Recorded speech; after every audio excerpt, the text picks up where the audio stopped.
નમસ્તે મિત્રો.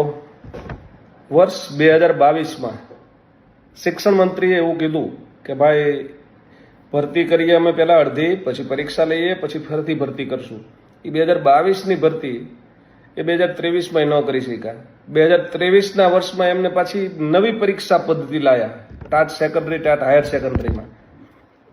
અને એ નવી પરીક્ષા પદ્ધતિ મુજબ એમને દ્વિસ્તરીય પરીક્ષા પદ્ધતિ તાત્કાલિક લાગુ કરી અને પરીક્ષા લઈ લીધી. બોલો, પછી પાછા ભરતી માટે આપણે આંદોલન કરવાના. જૂની ભરતી બાકી હોય, નવી ભરતી માટે આંદોલન કરીએ.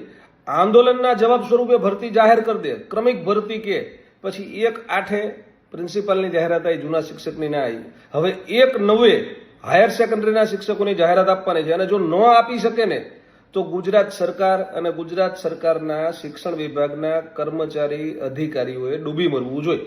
તમે ક્રમિક ભરતીની જાહેરાત કરો, પૂરતો સમય લો, અને તોય સમયસર ભરતી ન કરી શકો તો તમારાથી નબળું કોઈ ના કહેવાય. આવું મારું અંગત માનવું છે.